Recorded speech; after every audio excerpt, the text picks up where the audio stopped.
Alright everybody, I've had some strange compulsion to make a guitar video just explaining stuff that I think can be difficult to piece together when you're first learning guitar, or even if you're on your way to becoming a master shredder. So I'm going to go over the way that I see the fretboard and how I sort of understand the guitar, and maybe that'll make sense to other people and help you along the way. So first thing is to learn the octaves, the first octave of the notes on the guitar. That makes sense. So what I mean by that is on the first two strings, just learning from E to E and then to E up here. So I'll explain that. This is one of the parts of guitar playing that you just have to memorize. And it's just, you know, like there's sort of systems for some of the other stuff, but it's sort of just, as long as you learn that, you've kind of got a good solid base of extrapolating everything from there. So this guitar is tuned to D, and that might be a little confusing to play along to, but I mean, whatever. We'll pretend it's an E for as far as like the notes go. Basically, you'll start with, on the E string, E is the open string, F, first fret, third fret, G, then A, then B, then C, then D, and then back to E again. So I'll put a thing down there, you can see. And then on the A string, this guy, you want to go A, B, C, D, E. And then from, usually that's probably where I'd stop, E right there. If you learn all of those, you'll be pretty much set. But E, and then you can just repeat it, F, G, back to A. So if you were to learn the octaves, all the notes on the first two strings up to like the 12th fret, you're basically set. What you want to do with that is you can take those notes and then you can find basically any other note on the fretboard just by kind of poking around. So what you can do is, if you take like a power chord shape, just like that, the octave is that first note and the last note. So those are the same notes, just an octave apart. And then if you take that note, the second octave, and you go same power chord, but just an octave higher, and then the same thing. So you got, there you go. Why that's important is just in terms of sort of finding your way around the neck. You can sort of just be like, okay, I mean, even when I'm playing, I don't really use the notes. I'm not being like, okay, I'm going to make sure I hit a G here. It can be important for sure, but I never do it. So we'll get more into that once we sort of get the scales going and stuff like that. So the next step would be to learn the pentatonic scale. Probably most people know this. It's a pretty good start. So let's say for this video, we'll just do everything in the key of A minor, like that, and we'll use the A minor pentatonic scale for this. So A minor pentatonic, pretty easy. Everybody knows that. It's the sickest one to play. As long as you have learned that, we can start building off of that. And this is how I kind of learned how to make my way around the fretboard. What you want to learn how to do is, okay, say you're not playing an A, where do you play the pentatonic scale so that it fits over top of what's going on underneath? So what you do is pretty easy. That first note should be an A. So whatever you're playing, and say you're playing an A minor, just play the pentatonic scale starting on A. If you're playing in major, I remember the first time I learned this, I was like, oh, that's crazy. Like, I can't believe I didn't know that. There's a relative major and minor for all the keys. All you have to do for that is go down 3 frets. So say the relative, or up. So say you're playing an A minor, the relative major is C. So basically, the C major scale and the C minor scale, or the A minor scale, have the exact same notes. So you can play A minor over C major and it'll sound good. Basically, you're basically playing the same scale. It's just the tonality is a little different. So if you're playing in a major key, or whatever. Or so it's the same notes. So if you were like, okay, my song is in G, where would you put the minor pentatonic? Well, if G is here, then you just go down 3 frets. Or I guess, yeah. 1, 2, 3. And I guess that would be 4 maybe. Down 3 for a total shift of 4 frets, I guess. But so yeah, you just go from G and you would play E minor pentatonic. But we know, for example, we're trying to figure out how to play in G major. We know that the relative minor is only 3 frets down, so that's there on E. And then you're like, okay, where's the pentatonic scale? So there's 1 here, right? You know, so like the first note in the scale of that pattern, what I would do is you just find the E. So on the open string, you could play that, but you could also play it here. So that you can kind of keep that same pattern that you're used to. That would be up here. Like that. So that's your E. So if you go back to the first step, you'll know that that's E, that's an octave, because you've learned that, the first couple strings, right? So placing your scale shape is a lot easier once you've learned those ones. Now, here comes the crazy. Once I learned this, everything sort of started to like open up for me on the guitar, and that is you can play 2 pentatonic shapes, the exact same shape, in two different places. I think there's actually more than 2, but for this, you can just use these 2 as you're learning. But the first one is obviously, say we're back in A minor. The first one is the one we've already tried, right? Okay, so the other pentatonic shape relative to the one you're playing already in A minor is up.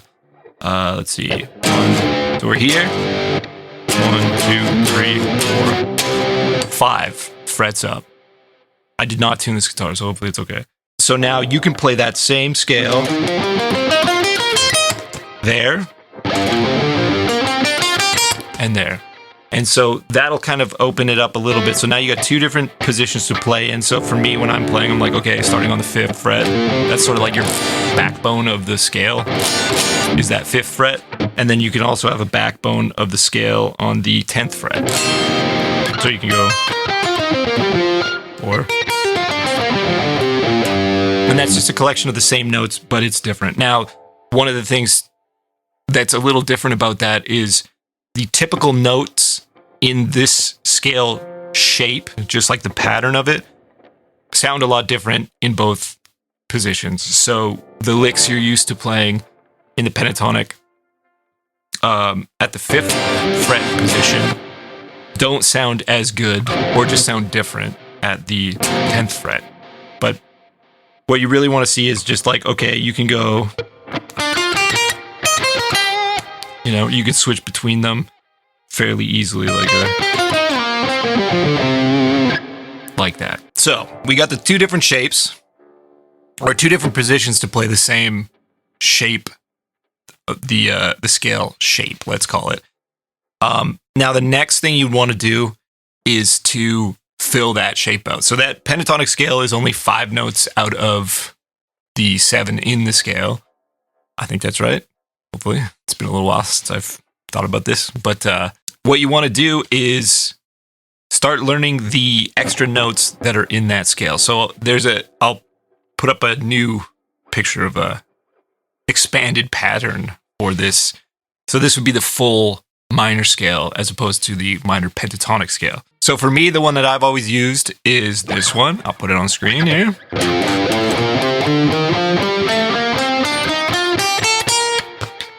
So all of a sudden you've got all these extra notes to work with. So if you're playing guitar, you can...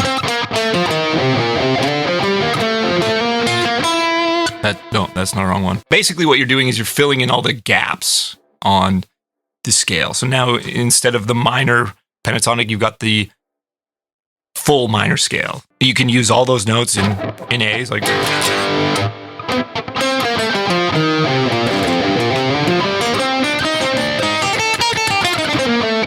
whatever. That starts to open up that position. So now you're thinking, okay, like I can get around whatever. And then the next position is you can fill out that other, the backbone on the 10th fret, that position. It's essentially the same, but I guess it's just one of the notes is shifted. So you've got that's the big, kind of the biggest thing that I think about is you've got this pattern, right? So, and then the note that changes is that one. So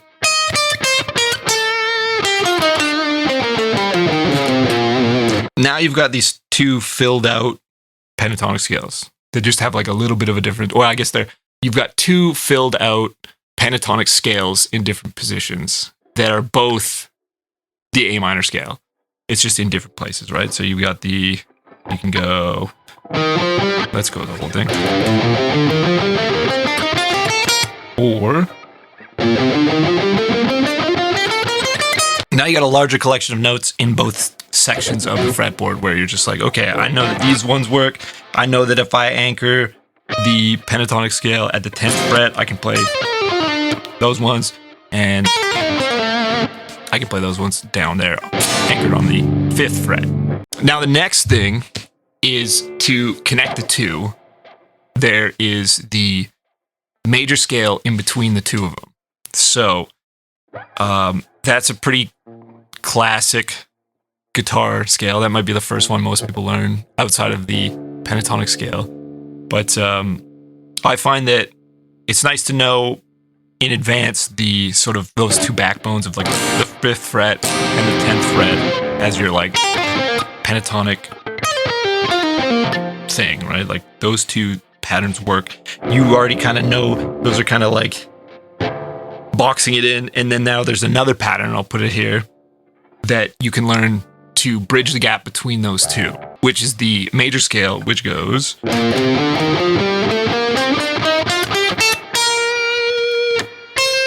right. If you learn that, you learn those two, the two pentatonic based ones, then you learn this. This one's a little bit weirder because it doesn't have that backbone of like that home base anchor that you're like, okay, I know where I am. But at least this one, if you memorize this one and know where it starts, it gets pretty easy.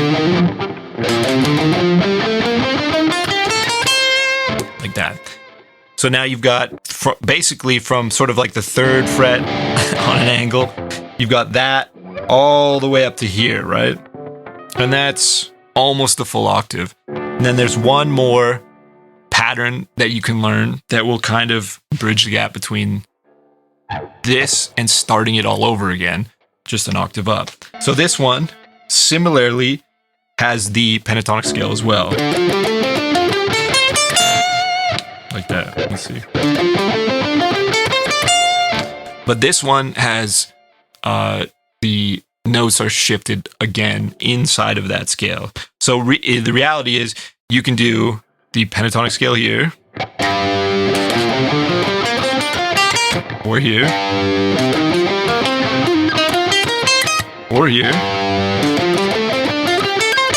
But those ones won't sound quite as cool as the pentatonic scale just because of how it's laid out and how most people play guitar licks. You can fill that one. Let's see if I can figure this one out. I can't remember.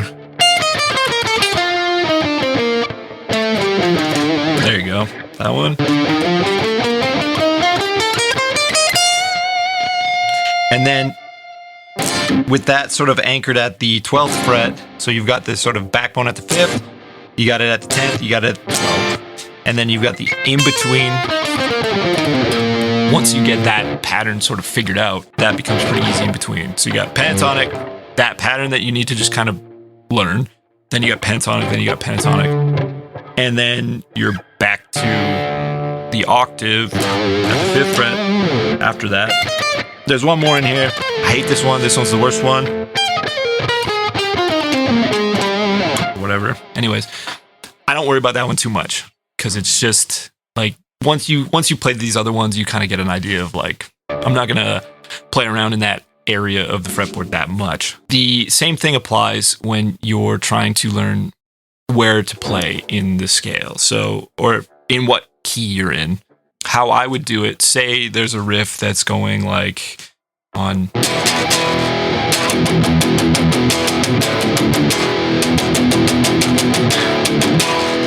something like that. So it's sort of based around, as far as like figuring out the key, usually it's whatever you land on, kind of in you know, it's like if you're chugging on E, you can guess that that's in E. Whether it's major or minor, you just kind of have to figure that out from how it sounds. You can just experiment with both. Usually it's minor. Most rock metal stuff is in minor. It's fairly rare for it to be in major. But so say you're playing over that, all I would do is say, okay, here's the root. Here's where it is. Like it's on, this is F sharp on fret 2, I guess you would call it 2. And then what you can do with that is just start your scale there. And then just move it up, whatever. You can do the next. I find that for me, once I know the root that it's in, the patterns that are sort of the easiest for me to think of when I'm looking to write some lead parts is the top 2 strings. So I already know that when I go, when you skip up the position, you could just start playing that other shape, right? So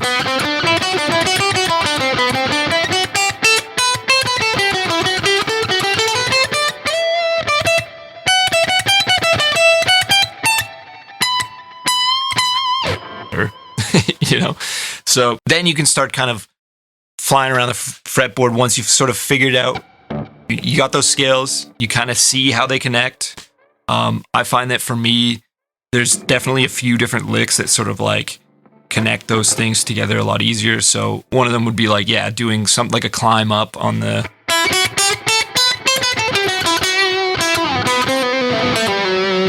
that kind of thing. So if we go back to A,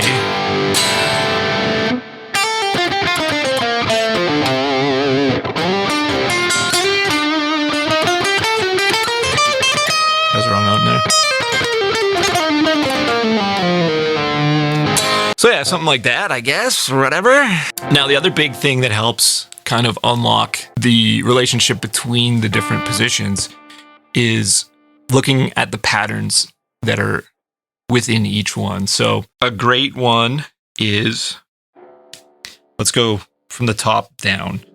So the A minor position with the backbone on the 10th fret, which is the, I guess technically like a Dorian shape. I'll explain that in a second. But that one with that backbone, if you take this group of 3 notes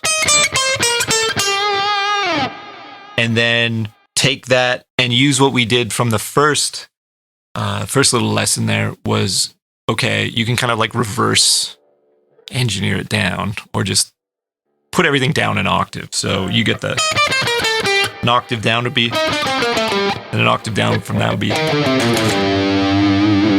So you can see that this position, it's like the same. It's just the same grouping, and it just goes. Once you get the idea that it's like, it's going to be the same but over 2 frets, and then it's going to be the same but over 3 frets. And then that's it, right? You go.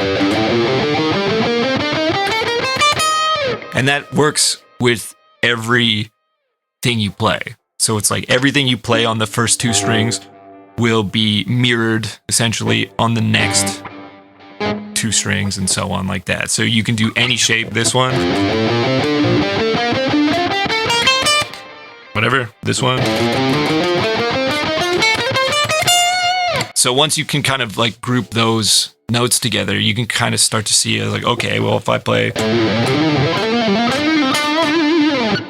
and then you're like, okay, maybe I go up here. You can just kind of start to like weave your way in and out of it and switching positions with whatever feels good or sounds good, I guess, would be the main thing. Yeah, so I guess the last piece of the puzzle is playing with modes. And I've never really needed it I mean, obviously, Striker's not a prog band. You know, we put a little bit of like extra flavor in sometimes, but nothing too crazy. But my general understanding of the modes is essentially if your root, what you're playing over is staying the same, say like it's just E, or in this case D, but let's say it's an E. When you play the minor scale over it, that's E minor, that shape. But now say you were gonna switch it to the next shape. Like say when we were looking at the 5th fret backbone, that would be like, okay, we're playing that 5th fret backbone shape over this. Right? And then say you went up to that 10th fret backbone shape, which is slightly different. This is going to be a Dorian mode.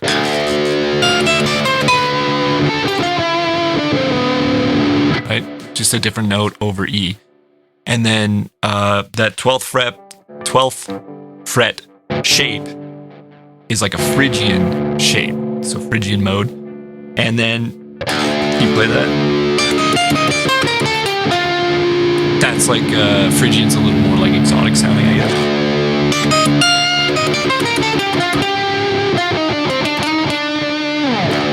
Something like that. And I mean that can come in handy if it depends. Like I found that I'm definitely no expert on modal soloing over stuff because you do need to be playing over the right stuff, because if you're playing like that note might just be, it's just outside of the scale, so it doesn't, like, you have to sort of, with the music that's going on underneath, you have to imply that tone. So it would be like if you did something simple like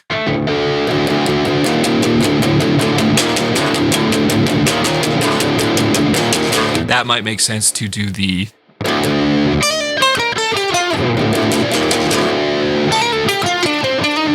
something like that. I don't know.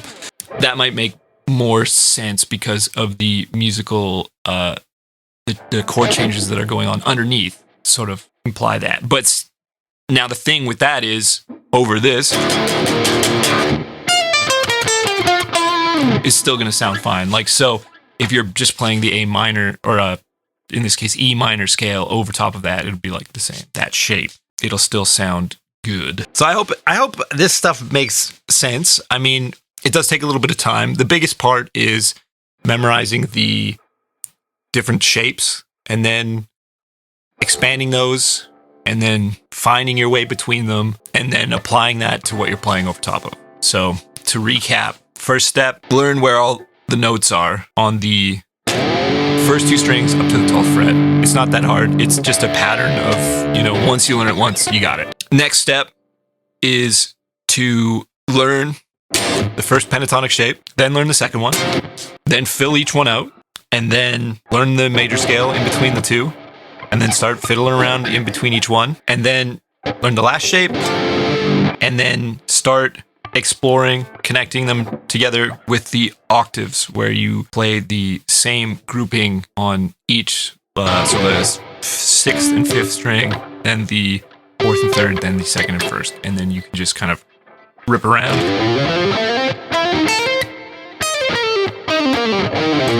Just like that. And then you have to practice and learn, sick licks and all that stuff to shred. That's pretty much it. That's how I sort of see it and how I figured it out when I was learning from, the internet and stuff. I hope that helps. It's also good to know for songwriting, if you end up writing your own music, if you understand the scale, say A minor, and you're looking around, okay, well, what chords can I play in A minor? It's like, well, you already know the scale pattern of, so those are all in there. So, and then you can also learn stuff like, once you start playing riffs, it's like, okay, what makes sense? So you can sort of break out pieces of the scale once you can kind of see it in your head. So you're like, okay, say like a sort of a classic metal riff type of thing, like.